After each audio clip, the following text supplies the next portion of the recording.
All right, mga kababayan, mga kaibigan, mga katokis at mga kapots. Kamusta po kayong lahat? And once again, welcome po dito sa Simply Tokis Vlog.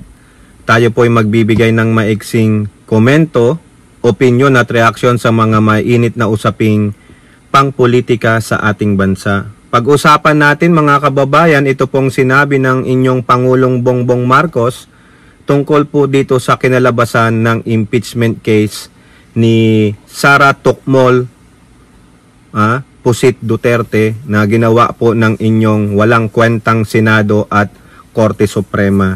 At ganun din po, nagsalita rin po yung bagong komite dyan, chairman sa Committee on Public Accounts na si Saro Bicol Party List Representative Terry Ridon tungkol sa leadership ng Kamara de Representantes. Okay, so shout out po lahat sa inyo and may God bless us all. So unahin natin mga kababayan, ito pong sinabi ni Saro Bicol Party List Representative Terry Ridon. Kasi nagkaroon po siya ng press con kahapon dyan sa ating bansa, yung Meet the Press, at natanong nga po siya dito tungkol sa sinabi ni Amy Baba the Wicked Witch Lacson. Ay mali, Marcos pala, no? Kasi sinasabi nitong si Wicked Witch na Amy Marcos, dapat daw palitan na yung inyong speaker kasi bonjing naman yan, no? Kumbaga yung bonjing, lamon lang ng lamon, lumalaki ang katawan, napaka-incompetent, napaka-walang kwenta. Ngayon, yung iba pong mga miyembro ng Kamara de Representantes ay disappointed po sa kanya sa sinabi nung inyong Amy the Baba Wicked Witch, no? Kasi unprofessional, uncalled for, unsenatoriable, no? Unstatesman o whatever, kasi napakabastos. Kaya nga po hindi natin sila ginagalang kasi hindi po sila kagalang-galang, no? Tama po yung sinabi ni National Historical Commission former President Miss Serena Jokno na itong mga to, particularly itong mga nasa gobyerno, they like to call themselves honorable but they don't have honor, no? Wala po silang mga honor, kaya hindi dapat sila karespeto. Bakit? Kasi sila mismo ang nagpapakita ng walang respeto. 'Di ba sila ang mga leader, dapat lead by example, kaso sila pa ang nagpapakita ng kabastusan mula sa Vice President, mula sa mga senador at ilang mga Kamara de Representantes members. Hindi naman po lahat sa HOR, no? Napakabastos, feeling entitled. Akala mo naman waging-wagi sila, no? So therefore, natanong din po 'yan kay Representative Terry Ridon. Ito po ang sabi niya na nauulat dito sa Politico. Why change leadership? House survey ratings better than Senate? Bicol Saro Solon. Correct. Totoo naman po. Kung ang ratings ng Senado ayon sa Okta ay from 57 to 49, bagsak. Trust and performance rating. Yun ang dapat palitan ng liderato. Ang laking puntos yun. Kaya nga po nalulungkot si Tito Sen, the minority leader, na bakit ganon. Ang sabi naman ni Ping Lacson, it is because of the impeachment and the budget. Hindi po. Matagal na bago pa dumating yung impeachment at yung budget, no? Yung ugali ng inyong Senate President ay sobrang mapagmataas. He cannot be rich. Bakit? Mayaman Masyadong prideful, masyadong biatch. O ano ang survey trust and performance rating ng House? Tumaas ng 6%. 'Di ba? O ilan sila? From 7 yata no?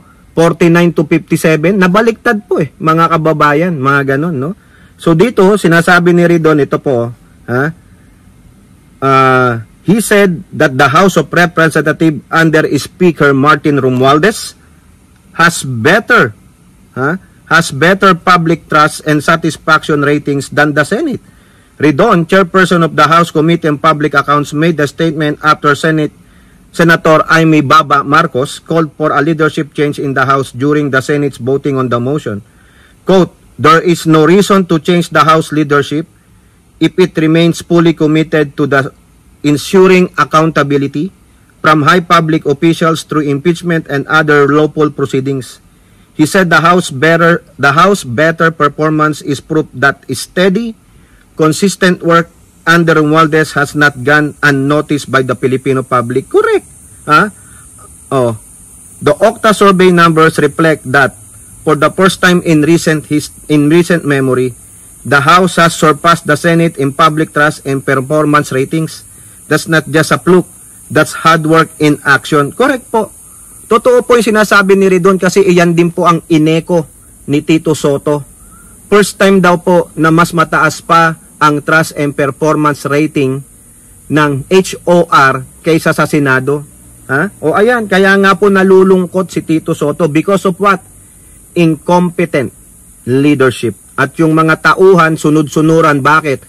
Pang Pro Duterte lang po kasi sila. Hindi po sila sa taong bayan. Biruin nyo anong tinrabaho nilang batas. Ang LEDAC Bills 20, ang proposal ng Pangulo. Lahat po yun tinapos ng HOR, yung 20, bago sila nag-adjourn nung December break.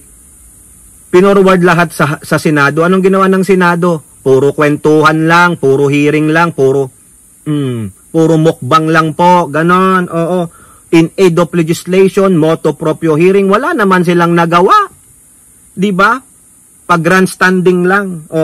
At nakita nyo naman yung sa Senate, sumadsat ang trust and satisfaction ratings nila. Trust means tiwala ng taong bayan. Bumaba yung satisfaction ratings patungkol ito sa performance So hindi lang tumaas yung sa House, na nag-nose dive naman yung sa Senado. Correct, oo. Ito pa ang sabi niya. Sa totoo lang, it's not just about one chamber outperforming another. It's about making sure Congress as a whole serve the people with honesty and competence. Correct. Ang Senado ayaw ng accountability. Bakit? Itinengga yung impeachment nung simula pa lang kung ano-ano nang pinagsasabi nila tungkol sa nasasaad sa konstitusyon na salitang forthwith. Pinaliwanag na po ng mga magagaling, mga former retired justices, mga political pundits, political experts, ano ang definition ng forthwith? Itanong nyo pa yan sa mga diksyonaryo sa inyong mga sa inyong mga gadget, kay mga AI, Google AI, whatever. Forthwith means immediately. Pero ito pong si Escudero, tulad ni Cayetano, kung ano-ano po ang definition ng forthwith nila. Ginago po nila, meaning kasangkot po sila ni Sara Duterte para po hindi ilabas yung katarantaduhan niya. Walang accountability. Ang gusto nga ng taong bayan ay sumagot si Sara Duterte sa impeachment trial para malaman naman natin kung totoo yung mga aligasyon. O wala po yung 19 na bumoto para i-archive yan. Sabi nga ni Joel Villanueva, malabo na yan, parang dismiss na yan sabi niya. Therefore, kayong 19, kung totoo man yung sinasabi ni Joel Villanueva na malabo na yan, kayo ay walang accountability. Kayo dapat ang balikan ng taong bayan kasi in-enable nyo lalo ang isang mandarambong, mamamatay tao. Ngayon, hindi nyo maaalis yan sa isipan namin. Hanggat hindi nalilinis ni Sara Duterte, hanggat hindi napapatunayang siya ay not guilty, dahil hindi siya humarap sa korte, impeachment court, it's a court. Wala. Nandun pa rin sa aming isipan na siya ay magnanakaw, mandarambong, at siya ay tinulungan ninyo. Kayong 19, kayong 13 mga hurado ng Supreme Court. Magkakakampi kayo. Bakit? Kasi may pinagtatakpan kayo. Diba, Escudero, 142 billion. Diba, Bongo, Joel Villanueva, at sa iba pa? Kaya kayo ang magkakasangkot. Yung iba naman, nasabing ituloy ang impeachment, sabi ng ibang senador dyan, biglang na ipagkita yung tsekwa bago magkaroon ng botohan, alam na. Baka naman. Ngayon, punta naman tayo kay Pangulong Marcos. Ano po ang opinion dyan ng Pangulong Marcos? Dyan din po sa politiko. Palpak lang proseso. Marcos clarifies SC ruling on Sara Duterte's impeachment. Palpak lang daw po ang proseso, sabi ng Pangulo. The Supreme Court's decision to junk the impeachment case against Sara Tocmol Duterte was purely procedural and should not be mistaken as a vindication. Totoo naman, hindi naman sinabi ng Supreme Court na inaabsuelto nila doon sa impeachment allegation ang inyong Tocmol na pusit na Vice Presidente. Sabi ng Pangulo, let me clarify, the merits of the case were not examined by the Supreme Court. Correct. This does not decide the merits of the case. It's just talk about procedure.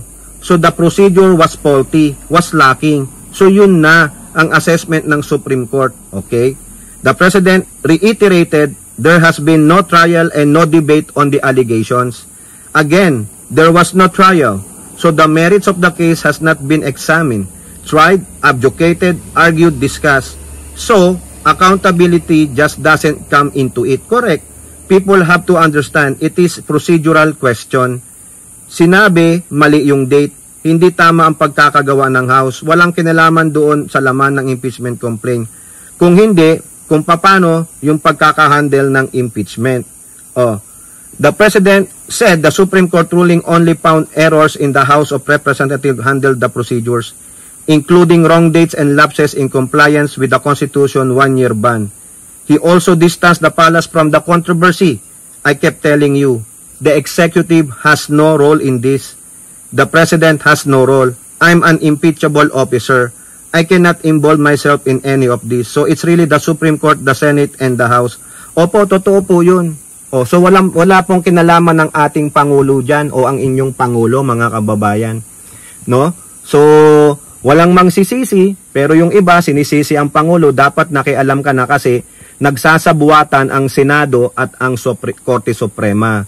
Pero ang sabi ng Pangulo, wala, ako makialam dyan, impeachable officer ako . Bakit ang Supreme Court, impeachable officers din? Dapat pala, hindi sila tumakbo sa Korte Suprema. Kasi impeachable officers yun . Tama po ba o mali ako? Doon ba sa Article 11 ng impeachment, sa Constitution, involve ang Korte Suprema? Pakiremind po ako, ha? Bakit Korte Suprema ang nagdesisyon doon sa procedural sa House Rules? Binago nila ang House Rules tapos gumamit pa ng maling balita o di ba kakutsabahan lang? Kumbaga, impeachable officers din sila, papahirapan lang nila ang House sa procedural para kung sila ay mai-impeach, mahihirapan sila. Halimbawa, sabi ni De Lima, ipapa-impeach din natin sila o good luck dahil sila na ang gumawa ng sariling rules, naging lehislatura sila, hindi sila naging hurado. Kaya nga ang sabi ng ilan, judiciary overreach. Ayun po yun.